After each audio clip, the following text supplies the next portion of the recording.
Bom, hoje o dia inteiro vai ser Curitiba. Bom dia, Carolina Ercolim.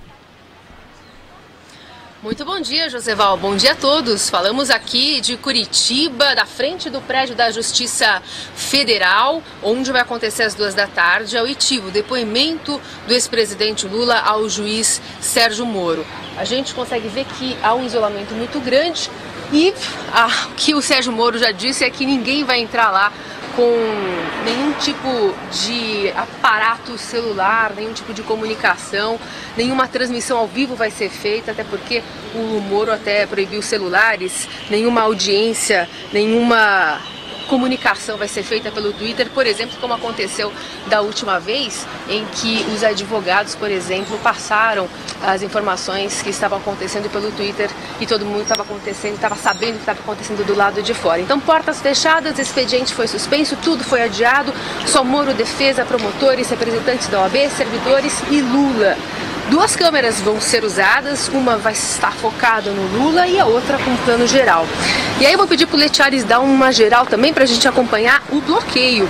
Um raio de 500 metros, só pessoas autorizadas ficaram aqui no bairro Raul e podem entrar hoje aqui nesse bairro, que é uma região central de Curitiba. Mais acima à direita, o Letchares vai mostrar também o apoio que as pessoas estão dando lá nas janelas, colocando bandeiras. Uma situação curiosa, a gente vem vendo algumas aqui na capital do Paraná. Essa é uma delas. Muitas pessoas estão colocando do lado de fora algumas bandeiras, demonstrando de uma forma bem pacífica e ordeira a sua manifestação para esse dia bastante atípico aqui na capital do Paraná. Até porque a cidade está muito mexida, né? Todo mundo teve que mudar a sua rotina por conta dessa movimentação, por conta desse depoimento que pode acontecer, mas pode não também. A defesa entrou com 3 recursos no Superior Tribunal de Justiça que podem suspender esse processo por 3 meses. A decisão deve sair ainda nesta manhã.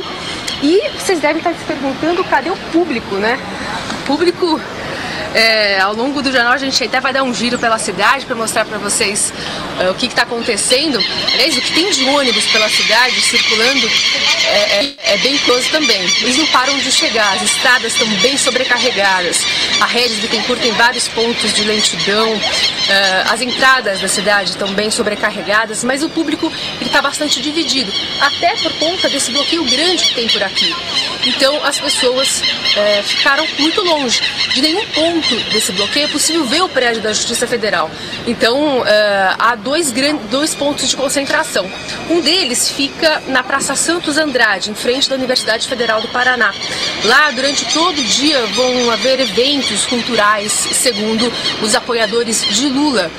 Inclusive a ex-presidente Dilma Rousseff deve passar por lá, alguns articuladores do PT vão fazer comícios, discursos durante todo o dia, inclusive há a expectativa de Lula passar por lá após o depoimento. Do outro lado, também aqui na região central, algumas quadras daqui, tem os apoiadores da Pro Lava Jato, né? Ficam lá no Centro Cívico. Eles também vão fazer na Praça Nossa Senhora de Salete algumas manifestações, portanto, em pró ao juiz Sérgio Moro e em pró à Lava Jato.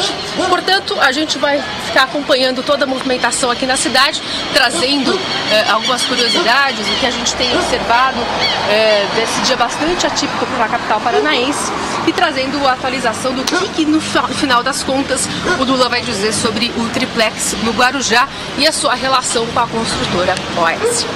Imagem bonita, Carolina. Primeiro, você pegou um pinheiro do Paraná, que é tradicional, né? Quantos pinheiros, né? Por esta araucária. Encontro sempre onde quer que eu vá os pinheiros da minha terra, os lindos pinheiros do Paraná. A gente decorava isso no grupo escolar, vários pinheiros ali. Segundo lugar, uma exaltação à liberdade com o som dos quero-queros. Eles estão voando perto de Carolina Ercolim.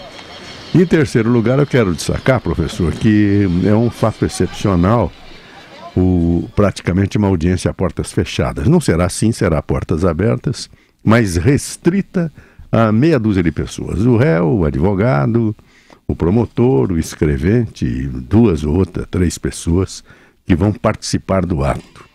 Isso é uma exceção do Código de Processo Penal.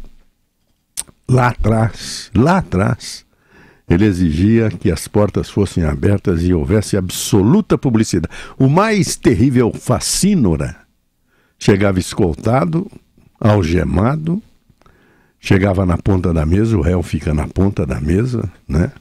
O juiz aqui em cima, de um lado advogado, de outro promotor, e antes de iniciar o ato, o soldado tirava as algemas.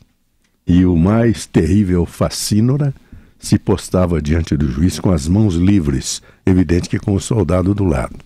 Mas era uma simbologia de que o ato era de absolutamente liberdade, mesmo com a presença do réu facínora.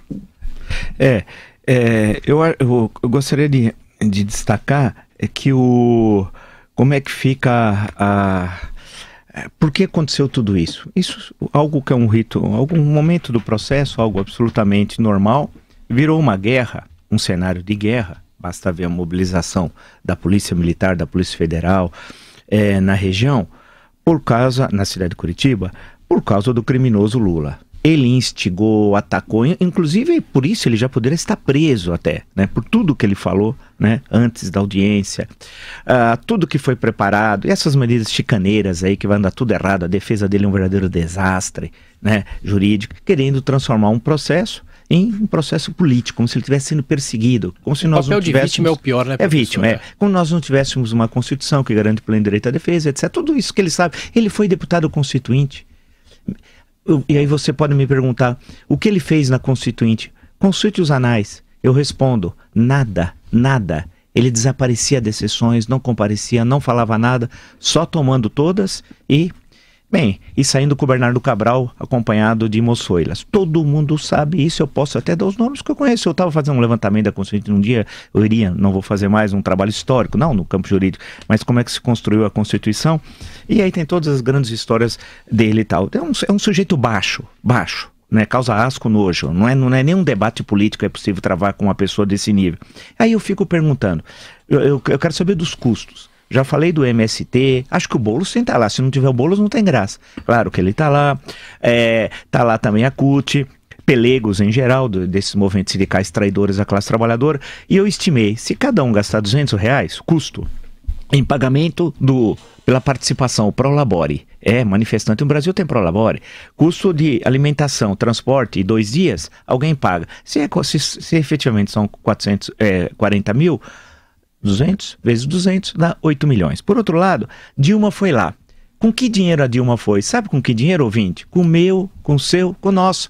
Porque ela é ex-presidente, apesar de empechada da presidência, ela tem direito, todos esses deslocamentos somos nós que pagamos, e com assessores. Então nós estamos pagando tudo isso. Por isso que a gente não vê a hora de colocar o Lula em um regime fechado. Por isso que eu falo, Lula para presidente, Bernardes, regime, né, um presídio de segurança máxima. E mobilizaram tudo aquilo e usam pessoas, o que dá dó, que são pessoas que estão a serviço desse projeto criminoso, que não têm emprego, que vivem disso, sobrevivem disso, constroem famílias. O MST existe há mais de 30 anos. O líder do MST, por exemplo, ele tem terra, mas continua liderando esse movimento que é sempre os mesmos líderes, nunca troca. E as imagens que a Jovem Pan está mostrando de um acampamento, eles fizeram um acampamento, isso nós estamos falando da cidade de Curitiba, hein? Numa área, inclusive, que a ferrovia, a empresa, que é aquela AAL, né? Ela entrou na justiça pedindo a retirada do acampamento que coloca em risco a circulação dos trens, como nós estamos vendo pela imagem, que é aquele transporte de cargas. Eles colocaram barracas ao lado dos trilhos, impossibilitando a circulação dos trens. Quer dizer, eles não têm responsabilidade nenhuma. Eles se instalaram, levam aquelas barracas de lona preta, como já são bastante conhecidos, junto a um grupo de pessoas, mas dessa vez a justiça agiu bem. Eles ficaram bem longe lá do prédio da Justiça Federal. São vários caminhões transportando aqueles canos que são os pilares das barracas. Das barracas. Tem os ônibus e eles estão ao lado dos trilhos. Eles vão ter de sair, porque a empresa já solicitou da Justiça a retirada que impede a circulação de trens e tal. É isso. Vamos ver se o juiz, o ministro Félix Fischer, se ele negar a solicitação da defesa, teremos às 2 da tarde finalmente o primeiro depoimento do Lula nesse processo. E bandeiras vermelhas e dezenas de camisetas do do MST, do MST e do PT. E carros vermelhos também. Tem carros vermelhos. Tem até um caminhão com a caçamba ali, o caminhão também. A parte da frente é vermelha. Tudo isso está sendo mostrado nas imagens da jovem. Imagem em tempo real, ao vivo. Nossa câmera está lá.